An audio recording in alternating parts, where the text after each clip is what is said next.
I am Captain Spawn, and this is day 306 of Spawn Year.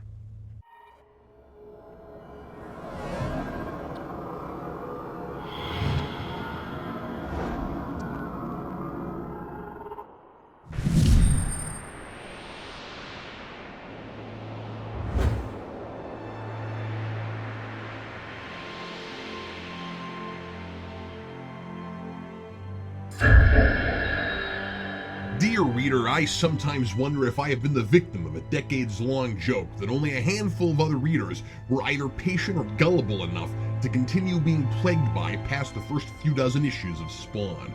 I've written at length about how this series often seems desperate to be taken seriously despite its inability to communicate its ideas in a coherent way, and sometimes, despite totally baffling series of events I can't make heads or tails of.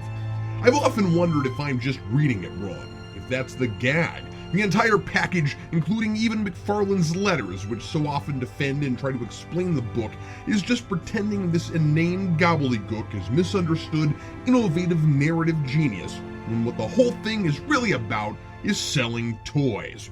As I saw in the McFarlane documentary, this guy is a marketing genius. He sold over 1 million copies of Spawn #1 to collectors. He sold insane amounts of variants of the same figures and hundreds of uniquely designed figures to collectors. I've always been taken in by McFarlane's splashy, punchy artwork and the undeniably fresh and unique design of Spawn's suit.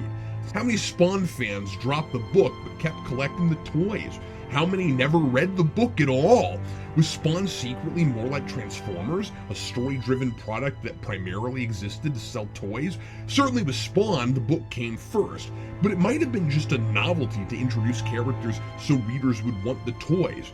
Maybe the art over story thing didn't even perturb a lot of fans. Maybe they only gave the story the most cursory of attention and focused on the cool stuff. I wish I'd done that, but I doubt Doomsvince would have let me get away with it. And even if I could slack off now, I've been letting this stuff rot my brain for so long I'm too morbidly curious not to read for story. But I can't help but wonder how many Spawn fans gave this money-making empire hundreds of dollars and never had any idea how poorly planned out the actual story was, or how many of the action figures were never in the comics. Now, I don't mind that figures were made of characters who never had stories. McFarlane wants to make weird, out-there stuff he doesn't have a place for in his books, more power to him. I didn't have to read about Techno Spawn, and that's A-okay with me. But this book got me wondering about all this because it's a one-shot interlude story based on the Mandarin Spawn, a figure that sold like crazy but wasn't previously in a comic, so Hein thought he'd try his hand at yet another origin story for a Spawn from the past. And no, Mandarin Spawn doesn't have 10 rings on his fingers that give him superpowers. Those still come the normal way, from his necroplasmic costume, which makes him look like a generic anime villain over a Spawn. This guy sold a mountain of toys? He looks cool enough, I guess, and I get that he's a samurai, so he'd have a suit that reflected the time and culture, just like Al's had that heavy metal 90s punk thing going on. But Dark Ages and medieval Spawn still looked like Bulgy designed them. I couldn't show this to most comic geeks even and expect them to recognize it as a Spawn. Anyway, after last issue put Spawn back in the alleys once again, just sitting around feeling sorry for himself and almost certainly wishing he was dead, I can't say I mind the interruption. As random Spawn origins go, I kinda like this one. It doesn't stretch itself over several issues like it would have in Curse of the Spawn, and I don't have to invest myself in a whole meandering series like Dark Ages. And for once it really turns the tragic deal with the devil story on its head.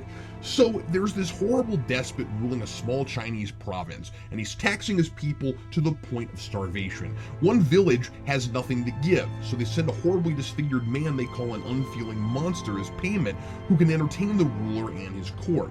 He accepts, and he and his minions put the monster through all manner of torture. He's hit, stabbed, you name it. And of course, though he can't speak to communicate his misery, he has feelings and he is intelligent, and he goes through excruciating pain. The ruler storyteller, who incidentally is relaying the story to us, is the only one who takes pity on the monster.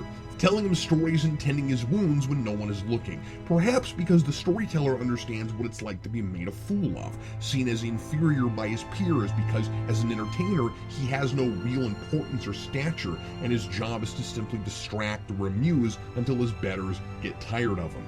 How differently we tend to treat our entertainers today, or at least the famous ones. And I suppose in some ways that's even arguable. Perhaps the cruelest thing done to the monster is when the ruler's daughter strips for him just to, as she puts it, see if he really is a man, and then seeing that he's aroused, she laughs at his misfortune and tells him he'll never know the touch of a woman, even though she's just proven he's more than an unfeeling brute. After all those unspeakable situations in Spawn comics where women are sexually taken advantage of by men, it's oddly refreshing to sort of see the opposite of that, even if it is very Hunchback of Notre Dame, and odd that I just made another reference to that recently. But unlike that story, this guy, by perverse means, gets revenge on everyone who wronged him, and he gets everything he ever wanted by the end. After he's finally tortured to death, a man who says he represents Malbolgia shows up and takes his corpse. It's odd that he mentions Bolgi by name, which seems to be for the reader's benefit so we'll know what's about to happen, and that he needs Qing Li's corpse. I guess Hell hasn't quite perfected the spawnification process in the time of the Southern Sung dynasty. And then it's as you might expect. Qing Li is a spawn, he ironically kills his enemies, like slicing off the girl's perfect little head, and weirdly puts the despot's dead body in a cage for all to see, as was done to him. But his body never rots, and he's vaguely conscious, perpetually between life and death. Man, some people's fates make me appreciate being in Spawn year. In the end, we're told this spawn rules a corner of hell with a concubine by his side. And when they make love, his passion knows no bounds. It's subtly and disturbingly implied that the concubine is the soul of the girl who humiliated him, but I can't be sure. I really like that his disfigured lazy eye is seen behind his mask at the end, reminding us that he's the same man and hasn't forgotten how he was treated just because he was different.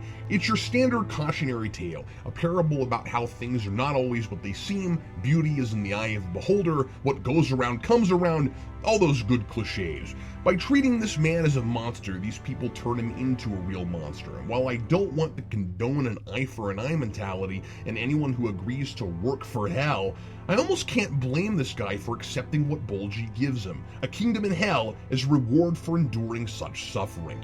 And it's nice to see someone get picked who wants the job. Bolgi shouldn't go after conflicted guys who try to fight it forever, but guys like this with nothing to lose. Why isn't this guy leading Hell's army in Armageddon? Oh, I guess it's because he's not the lucky winner of the "you got 6,000 souls in your head for no reason" sweepstakes. Signed, Captain Spawn.